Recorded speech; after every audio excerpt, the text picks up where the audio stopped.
What's up, everybody? It's your boy Ty here with the Inner Gamer podcast. Today with me I have Harris and the company Finji, and they're bringing you Overland.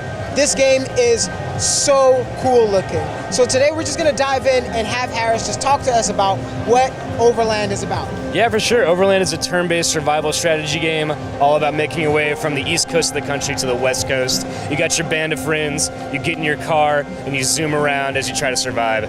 So things people really like about Overland are its like chess-like gameplay where you're trying to figure out what move is the best, and then you also have your survival where you have these characters who need to stay alive. They're grabbing resources, they're grabbing weapons, and they're fighting these monsters of mysterious origin. So is it like a post-apocalyptic kind of? That's right. Okay, yeah. okay. So the world has ended.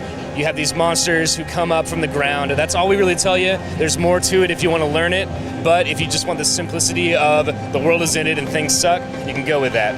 Okay. Yeah. So do you play with people, against people, or how is it? Or is it single player? Yeah, this is a single player game, but we encourage you to play along with friends. So you see a lot of people here sitting in pairs. Yeah. So it's a lot about making these choices together. So you'll have these hard decisions that is fun to make alone, but even more fun to debate with your friends. Awesome. And so yeah, it's single player, but the enemies could be the monsters, obviously, and there are also survivors out there in the world who might not be as nice as other ones. Awesome. Yeah. So what are some of the style inspirations for this game? That's a great question. So our style that we follow artistically is like the low poly style. Mm-hmm. So it's very simplistic art that can still be visually appealing. And that's all done by Heather Penn. She is a brilliant artist. And then in terms of like narratives that inspire Overland. Night in the Woods is another one of our fine products.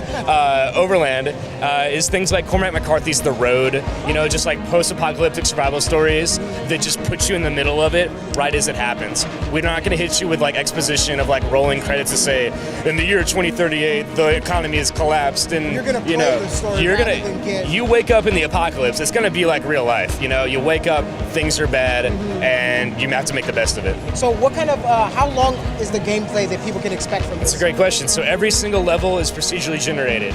So every time you play, it's going to be new and fresh. Every story is going to be new, every experience new.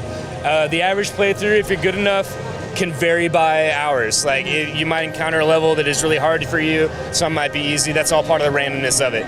We do pace in challenges, so I don't know if we have an exact number yet, but a full successful playthrough can take up to 6 hours, but that's just one time playing through. You have different experiences every single time. So like where can people get a copy of it? That's a great question. So Overland is going to come out in full later this year, but you can get it right now on itch.io. Itch is a wonderful indie game distribution platform. We're working with them to do an early version of the game. So this demo that you're playing here at PAX is of our newest rebuild, and you can get that at home right now. It's $20. You can go to overland-game.com and get a code for it there. Okay, will this ever be planned for a console or anything like that? We're looking at consoles. One more thing I should mention, though, while we're talking about this, is if you get in our early access program through itch, we will send you a Steam key for free when it comes out. Oh, that's awesome. Switch back to Steam. But yeah, consoles, we're looking at it. We have some plans. We're not talking about them yet. This is awesome.